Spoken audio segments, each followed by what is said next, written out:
Good morning, everyone, and welcome to the Sirius Report. My name is Ken Shorten. I'm here with London Paul. And Paul, just a couple days ago, the NASDAQ hit 20,000. Not only that, CPI and PPI are both suddenly rearing their ugly heads, and inflation is back on the menu. We haven't talked about financial things in a little while, but I tell you what, is this the bubble of all bubbles? Are we seeing it now in the crack up boom period? Paul, I want to thank you as always for being a part of this discussion. And man, it's just what's going on in the financial side. Everything's been overwhelmed by the geopolitics, but behind the scenes, what's going on financially in the West is just screaming for an absolute implosion. Yeah, well, thanks obviously first off for joining me today, Ken, and it's a pleasure as ever. And you're right, we haven't really talked much financial stuff.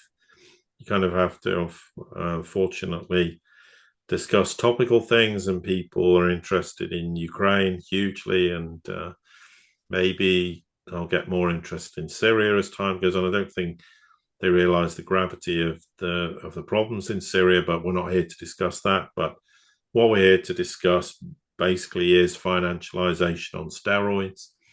And really, if you go back to 2008 and the Dow, if I recall, it's by March 2009, I think it hit about 6,000. It's now over, round about 40,000 or so. I mean, actually, it's more, it's like 44,000. Yeah, So, 44. yeah, so it is gone up sevenfold in 15 years, 16 years, 15 years or so anyway. And it's all as a result of financialization because everything in the world of QE and zero interest rate policy that's where all the inflation is. The stock market is just a gigantic inflationary bubble pumped up to create this illusion of economic strength because everyone goes, well, the economy must be doing really well because the Dow's at 44,000, when in fact it's complete illusion and nonsense because the real economy is in serious trouble. But you can talk about there's bubbles everywhere. There's bubbles in bond markets. But as one example, the equity markets, I think, is just a bubble that beggars belief because if you look at it, relative prices now are the highest in over 100 years in the stock market. Yes, it all looks great on paper because the US accounts for the vast majority of the global stock indexes. I mean, it's more than doubled its position since the beginning of financialization in the 1980s. But America's share of global equity markets is so out of sync with its actual share of the real global economy. I mean, bearing in mind, when we talk about US GDP, it's significantly lower in a productive sense. I mean, a lot of it's recycled debt, it's government spending, it's not actually productive in any way, shape, or form. And of course, when Trump was re-elected, the markets seemed to greet it with absolute joy. I mean, compare that to what happened in 2016 when the markets were extremely angry, almost very nervous. And this time around, they're all pumped up because for me, with Trump, it's Reaganomics again. It's all about lower taxes, small government, deregulation, and no wonder the markets are going, this is the proverbial manna from heaven for them. And this is why the markets reacted the way they did in the aftermath of his election. Because if you look at the month of November, that was, in terms of outperforming, it's probably the strongest month the US has ever had in equity markets. And there's no doubt if you go post 2009, the US is outperforming in equity markets the rest of the world by fivefold, maybe. I mean, and the question is, how is this sustainable? Well, it's not. US equity markets are so overvalued compared to fundamentals of companies. they're completely overhyped. I mean, and overbought. Just every metric you associate with them has no basis in reality compared to the real economy. And this is what happens when you don't have a real economy, and everything's based on financialization. Because without that, then the perception is, well, if the Dow was really where it should be currently, let's say it was at 20,000, there's a big problem. The economy's failing, as though the economy depends on bloated asset prices. And you've mentioned before as well, I have as well, about stock buybacks that have massively inflated the price of equities of companies. But at the end of the day, like all bubbles, this is totally unsustainable. It will, at some point, and probably a lot sooner than conventional wisdom suggests, at the absolute best, have a huge correction. The absolute worst is it just the wheels, the doors, and everything else blow off. Because at the end of the day, you have to have a situation where the equity markets actually go back to their true mean and in relation to the real GDP, not the fake GDP. So when you look at the devastation in 2008 and compare it to what we're facing today, we're orders of magnitude, many orders of magnitude in a worse position now than that. And look at the devastation that happened then, compare it to what's going to happen now. And it's obviously going to be significantly worse. But if you ask the average person, they don't think there's a problem. And the big concern would be if we have deregulation in the United States, and financial markets are allowed to run amok and do whatever they want, then that is going to be absolutely devastating, not just for the United States and equity markets, but in a broader sense, the entire financial sector. Because if you allow financial institutions to pretty much do whatever they like, they will do whatever they like with no regard for the consequences of their actions. And as I say, what we saw in 2008 will dwarf that by orders of magnitude that would be very difficult to comprehend. But it's irrefutably the case that these bubbles cannot carry on forever. I know people think they can, but they can't. And okay, granted, you could end up with serious inflation, and therefore, not trying to exactly use this example, but like Venezuela, where the equity markets went crazy because of massive inflation. I'm not, that is a possibility, of course, but I'm more reflecting upon the fact that this bubble is not going to be sustainable, arguably, for much longer. You don't put a time scale on this, but this euphoria since Trump was elected is not based in reality. And, putting tariffs in place and lowering taxes and cutting regulation and dispensing with government all sounds great in principle, but in practice, it is going to create a world of pain.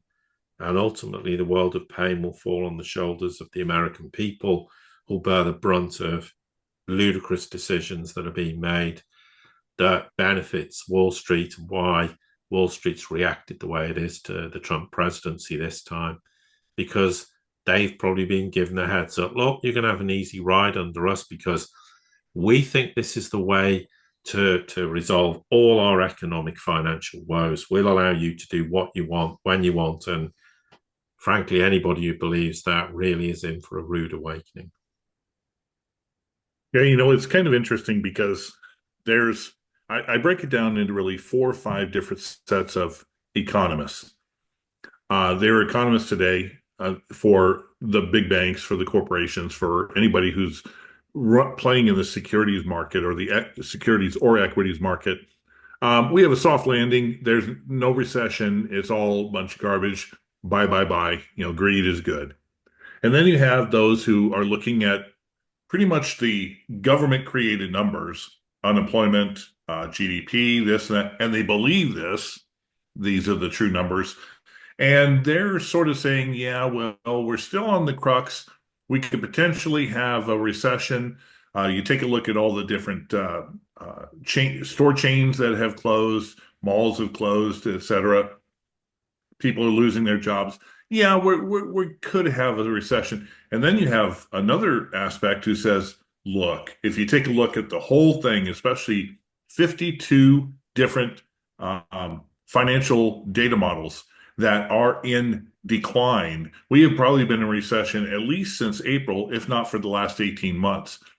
Then, of course, there's people like you and I who take a look at the real numbers, get to the bottom line, and we have been in a recession, different levels of it, since the end of the dot-com bubble. It never really recovered. And it certainly didn't recover after the 2008. It's just been print as much money, try to hide it either through, foreigners were buying it in the QE era, and then foreigners stopped buying it and it started being monetized by the Fed. And of course, now we suddenly have something that was passed a little while ago, don't know what year, but the Bitcoin Act, which mandates that uh, debt is moved from the Treasury to be part of the strategic reserve. And that, of course, is being seen right now ever since Trump won the presidency. We have the Treasury to tether to Bitcoin maneuver. And if you take a look, and it's very easy to see, take a look at days when the bond markets, the yields are down. When the yields are down, you take a look at Tether. Tether's getting a boost. And of course, the Bitcoin price goes over 100,000. So all of a sudden, we've taken financialization to its next stage where the central bank almost really doesn't matter anymore. Things are being financialized in the digital currency realm. So how much more can they kick the can down? And since the general economy does not function in that digital currency realm, all of it has to remain at the upper part of financialization. And if you're not lending to small businesses, if people aren't getting hired, we see this in commodities. The because of what's happened with energy, the food commodities sector has really imploded. Cattle is down something like 40% since 2020 in the US, and who knows what the rest of it is. So you're starting to see the absolute collapse of the foundation, which is the general economy, and the crack up boom that is financialization. And if you're too top heavy and you don't have a solid foundation, there's only one course of action. The entire thing collapses upon itself. Well, yeah, but you're always back to this point. You can create the illusion in financialization as much as you want, but if the real economy is suffering, then and then you end up having to resort to manipulating unemployment data, which you then not only manipulate, but you then have these downward revisions 6 months later when you hope nobody's looking, etc., etc. But at the end of the day, the damage to the real economy is self-evident. I mean, a great example, and we said this before, financialization is the DAX is at an all-time high in Germany, while Germany's economy is falling apart, where the real economy is cratering, where real companies are having to lay staff off. They're having serious problems because of real world decisions made by ignorant politicians who have no understanding of the consequences of their actions, only driven by ideologically hatred of Russia in this case, to do with energy. So it's a reoccurring theme that eventually the real economy will become so weak, and you can sit there and have a DAX of whatever value you like. That, I think, is going to be the point when there's a realization that the wheels have completely fallen off. We can sit there and pretend this isn't real anymore. I think the other thing is with equity markets, there's no liquidity in it. It's debatable who even owns equities. To be brutally honest, you wonder how much of it is so algo driven and HFT driven that it's very difficult to know. who owns what. And I mean, because there's all this idea that when equity markets get pumped, oh, all this foreign money's piling in to US equities. Are we quite sure about that? I have serious doubts, rather like, yes, foreigners are buying US treasuries. Look, they're in the Cayman Islands and everywhere else. We know it's nothing to do with people in the Cayman Islands or anywhere else inside so-called Western friendly countries who have big bloated balance sheets in terms of holding US treasuries. It's not reality. But in the end, you cannot sustainably hide the reality of the real economy. And to be honest, I made the point at the outset of the pandemic that the pandemic was a disaster for financialization because then inflation would creep into the real economy. All the weakness of the real economy would start to become exposed even more. The process of the downturn of the real economy would accelerate. Everything's happening that way. And so a consequence of them having no choice but to print money like there's no tomorrow to bail out the real world, because if they hadn't, the real world would have collapsed almost immediately. In the process, they didn't fix anything. They just made it a whole lot worse than it ever was.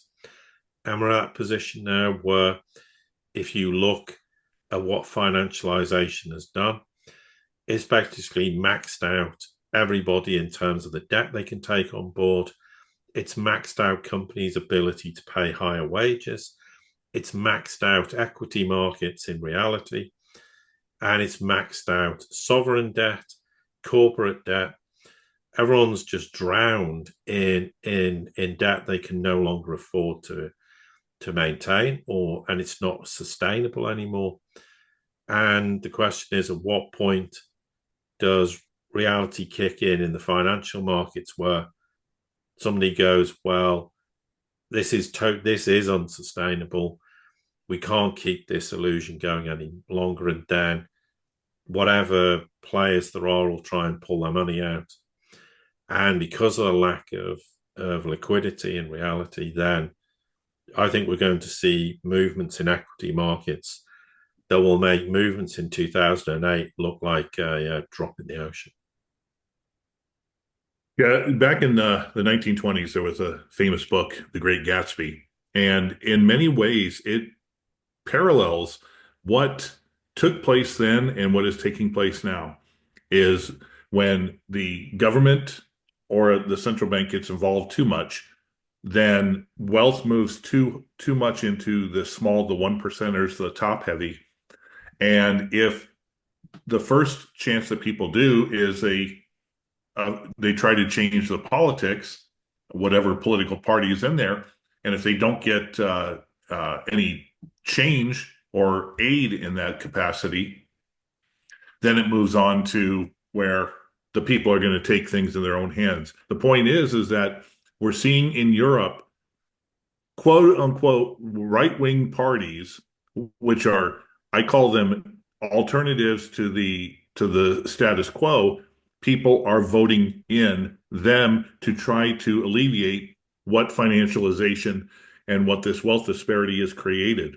Well, if they don't, if they're not allowed to try to fix the problem, at a certain point, people are seeing it that, in their pocketbooks.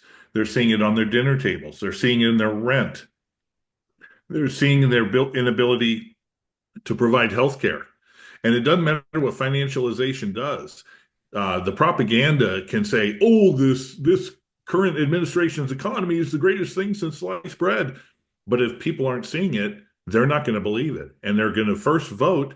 And if it doesn't vote, then things are going to get progressively worse. And that's what my fear is in the West: is the politicians just haven't been scared enough by what the people are doing at the ballot box to make changes. Well, hopefully, what we're going to see in the Trump administration is at least an attempt at change, whether it works or not. As you said, going back to Reaganomics, Reaganomics was what led to the top-heavy trickle-down theory economics that showed progress and prosperity on the surface, but it still was built on a foundation of debt. And I don't think that's really going to change too much. And of course, when you can't afford the basic things, you know, when you had the hyperinflation in Zimbabwe, when you had the hyperinflation in Argentina, in Venezuela, if people couldn't buy eggs or food for their table, the only thing they could buy is paper stocks. And each of those different countries during their hyperinflation had the highest stock markets on the continent. Well, the US is suddenly finding themselves in that same place, and it doesn't look like it's slowing down. And the bubble is going to grow until it absolutely collapses. And, you know, with the world rejecting more and more the use of the dollar as that global reserve currency, at some point it's going to get devalued. And when it gets devalued, so does every single thing, paper asset that's denominated in that dollar. Yeah, absolutely. Another, just I think, a final point worth making on this from my perspective, just quickly, is we're already seeing, as you say, people voting for alternative parties. And we're seeing situations where if they don't like the result, they're then going, this is Russian interference. This election's null and void. We'll have to have another election. And, this is the absurdity of this, of what's happening in Western countries, where, increasingly the political system has lost any grip on reality of what's going on. The biggest problem with the voting public is they still think, well, there's no alternative. So Germany, what's going to happen? They'll have elections. The CDU will almost certainly be the biggest party. And there's already mutterings that the CDU would like to form a coalition with the Greens. Has anyone not been paying attention to what the Greens did in Germany? So we're still some way off people understanding the current political system is an abysmal failure and is not going to do anything to remedy and rectify the problems. But at some point, people are going to say enough's enough, but is the credible alternatives to replace them? And in many countries, they don't even exist. So this is an enormous problem as well that people are facing in the future. And sadly, they don't see the warning signs soon enough. And it's generally only when everything capitulates, then they start complaining instead of realizing there's been big problems brewing. And 2008 was the biggest warning they could have got. And it was a problem that frightened people for a little while. And then they believed it was all fixed, and it never was. And so that, I think, is another important point to make in this regard. But I think that's probably a good point for us to stop, unless you've got anything else you want to add, Ken. No, I think that's the important thing is, you know what? If you take a look, sound money is the basis and foundation for pretty much all sound society and sound government. And we're still in the West living on a fiat system. So things potentially and probably are going to get worse before they finally get better. Paul, as always, I want to thank you for being a part of this great discussion and for your insight. Yes, and likewise. And to everybody here at the Sirius Report community, thank you for all of your support. Don't forget to like, share, subscribe, comment, send this out to anybody you think it might be important to. And until the next time we get together, have a great day.